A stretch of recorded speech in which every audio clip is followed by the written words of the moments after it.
Hello humans, Artist with a Fro here, and welcome back to the show. We're here with a little side video where we're talking about one of the things that I've been posting on Twitter repeatedly for a few days now. And that is the ritual structure deck, or rather the absence of ritual structure decks, and some ideas that Konami could use in order to create a ritual structure deck for the current meta game. Let's look at the deck in a minute. And we're actually going to ask the audience or the community to also give us some insight or some inputs on some ritual decks that they would like us to show as well. If you have a ritual deck idea, please make sure that you let us know in the comments down below, or you can also include it on our Discord channel, which will also be linked in the description below. So let's jump into the deck right now and see what we're working with. So like I mentioned before, the main reason for us doing this is because there is an absence of a actual proper ritual structure deck. And this is again the same reason why we're also asking the community at large to also give us some input or their own versions of a ritual structure deck that we could review as well. This is the ritual structure deck for the archetype that I've personally liked the most out of the rituals, and that is Demise and Ruin. I remember playing them way back in the day. It was the only ritual deck that I think I ever completed. And I realized I was just like, you know what, like this was before the new support. I realized that, like, you know, rituals are really cool. I think that the original idea for them is the idea that was based off of the deck master thing, which happened kind of in capsule monsters, but it also kind of happened in that weird season with Noah. But with that being said, the ritual playstyle, or rather the specificity of the sort of type of playstyle that rituals add to the game is very different because of how they were played previously. Now, currently in today's metagame, there are a lot easier ways to summon ritual monsters, such as the Megaliths, which can be special summoned from the hand without even using a ritual spell card. You also have the incantations as well, which make it much easier for you to find those ritual spell cards, which usually only had 1 or 2 searchers beforehand. So we're going to look at this deck in particular, and then we're going to see what ideas maybe we can grab from here and also add into maybe a future ritual deck. All right, so looking at what we have here, we have 22 monsters with 7 of them being rituals. We also have 14 spells and 4 trap cards. Now we're not running Manju or Senju, mind you. We decided to run the Djinns, but I think that those 2 cards could also be interchangeable. So starting off with our monsters, and I'll go over sort of like the rarities that I would want, or rather hope to have for them. Most of the cards, of course, are going to be common, but some of the cards would actually be super rare, some of them would be ultra rare, so on and so forth. Chaos Dragon Levianeer, this was a hard choice, but I think because we're pushing to make the rituals themselves the highest rarity, I think if we have our Chaos Dragon, the highest rarity that I would want for it to be at least would be super rare. If not, then this would be our rare card in there. And then, of course, followed that by our other cards, which are going to eventually show up in the rest of the deck. So Chaos Dragon Levianeer, of course, is replacing the Chaos Sorcerer slot. We're not running Chaos Sorcerer because it's a much older card, and it actually would sort of hinder the deck itself. But the reason why we actually decided to go with Demise and not making like Necros or Heralds or any other thing is because we're timing this deck around Toon Chaos, right? If you were able to buy sort of 3 sets of this deck with Toon Chaos just coming out, there's enough Chaos support as well that can make you have the Ruin deck as well as a Chaos deck type of thing work in tandem. Especially because Demise is a dark and Ruin is a light, and then they also feed into this whole sort of play style. So you can use Chaos Zone, you can use the Dark Creator, so on and so forth. Dark Grepher, of course, was now going to be our common. It's a reprint, but we are also followed up by the rest of the Djinn cards. So we have Curse Enchanter, we have Demolisher, Desir, Presider, and Prognosticator. Again, deciding not to run Manju or Senju because of the speed at which they originally play in. There's a lot more substitutes now thanks to the incantations that allow us to actually circumvent a lot of those things. Of course, Grepher is here to send all of these cards to the grave, but we're also not running Armageddon Knight either, because again, that's another card that you would hopefully already have, and I think we're more focused on including some more newer cards in order to replace some of the older ones. Up next, of course, this is probably the most arbitrary inclusion, and this card could be replaced with about almost any other thing that could mill as well. But we decided to run Erin. She's the only, or rather one of the only three level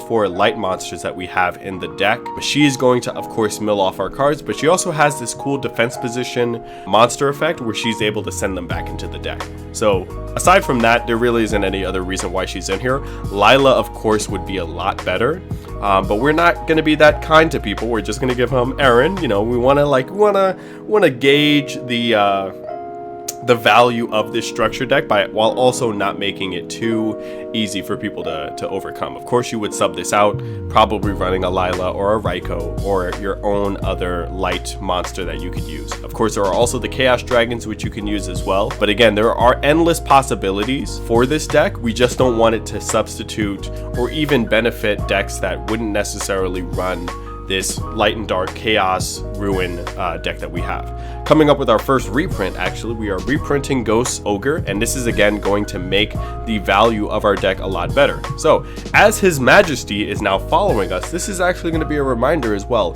for you to subscribe to the Artist with the Fro channel, making sure that you stay up to date and stay in the know on all things Artist with the Fro.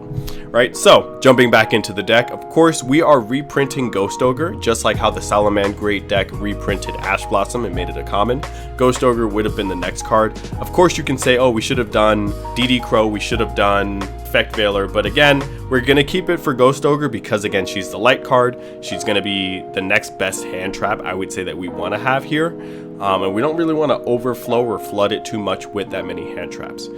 Next, we're going to have the incantation cards, of course, Bookstone, Pencil Plume, and Kandal, as well as Talismandra. Of course, these cards are going to help us get the ritual spell cards that we have, which there are many of, and it's also helping us, again, feed into that chaos thing. It's also allowing us to special summon the rest of our ritual cards as well. So another, really, again, primarily the reason why we decided with the Djinns and with the incantations is because we want as much ritual support in this deck as possible.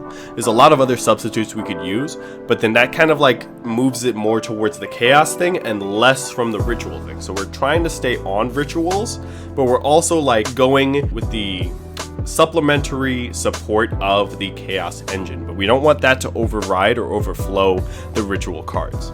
So moving on to the next card, of course, we have one copy of Spirit Sculptor. This was a ultra rare in Rising Rampage. I would say fairly a useless type of card, but it is actually really good for its actual effect, which we can use to then cycle out the rest of our incantation cards.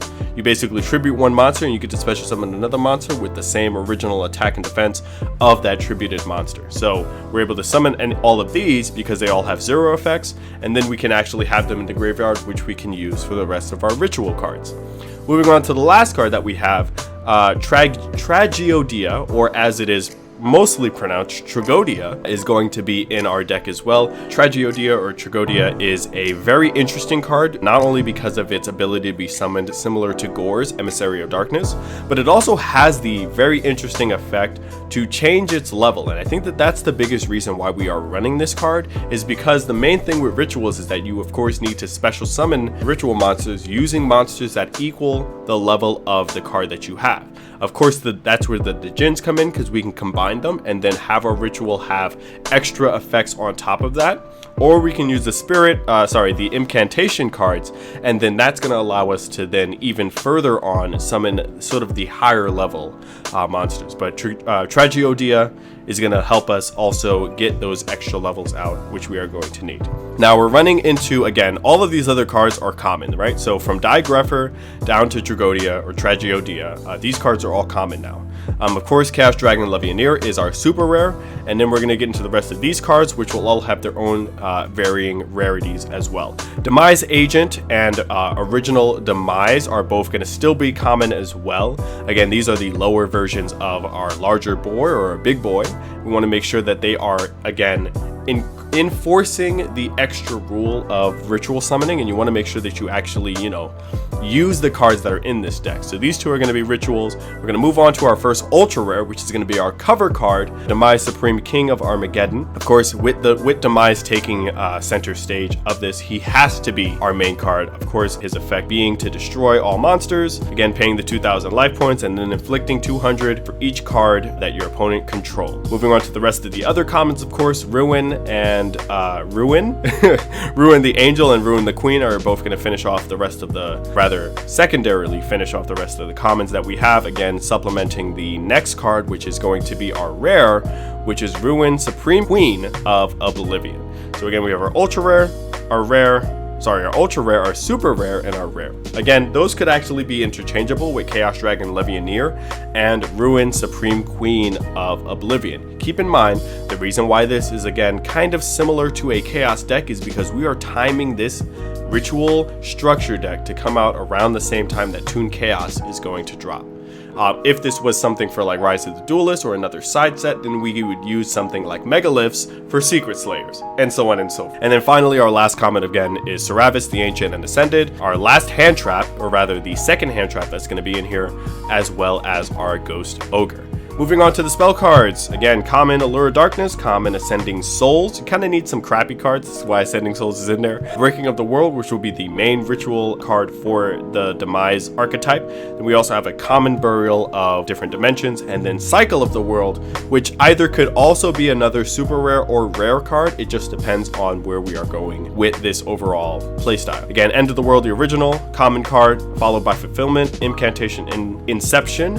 Magical Stone of Excavation, again, going back to some of those semi to not really useful cards that you are going to basically just side out to run doubles of some of the already ritual cards that are in here. Pre-preparation of rites and preparation of rites have to be in the deck. Again, we aren't running Manju or Senju, so we do need other ways in which we are able to get the cards that we need. And then finally, Ritual Sanctuary. Terraforming for the field spells that we are running, of course Ritual Sanctuary being one of them, and then we have Turning of the World, which we are going to be able to use as well, just to quick play switch off our Demise or our Ruin. Moving on to the trap cards, of course Fiendish Chain is here because it's Fiendish Chain, kind of neat. I feel like it's an obligatory card that goes in almost every structure deck. Like, how many Fiendish Chains have you guys seen in current structure decks? Let me know in the chat below. We also have Dimensional Barrier, which we are reprinting as a common, Renewal of the World, which will also be reprinted, and then Urgent Ritual Art, which is going to finish off our last card. So this is kind of my basic idea for the ritual structure deck that I could think of coming out this year for 2020 after the release of Toon Chaos. Of course, if this was done around Secret Slayers, we would have done a Megalith deck, but this is again where I'm opening up the conversation to everybody here in the community as well, right? This is where we would be at, I would say currently. If we were to run this as an actual competitive deck, you'd probably side in or buy 3 of these and then have 3 of your pre-preps, 3 or multiples of your Demise and Ruins. You'd probably swap out some of the cards like Spirit Sculptor and Aaron, of course, and then replace them with some more sort of better cards to be used overall. But what do you guys think of this ritual deck? Please make sure that you let me know in the comments below so we can actually engage in a conversation and talk about what other cards or what other ritual monsters would you want to see get their own structure deck as well. This video is currently being made at day 10 of our sort of Twitter Pain 964 or Pain 96 type of conversation where we're constantly going to be asking for a ritual structure deck to come out.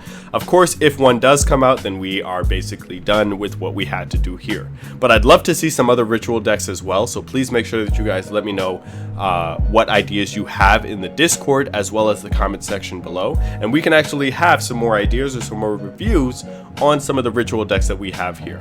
But with that being said, my friends, I've been the Artist with a Fro. That, my friends, is the show, and I'll catch you all in the next one. Take care.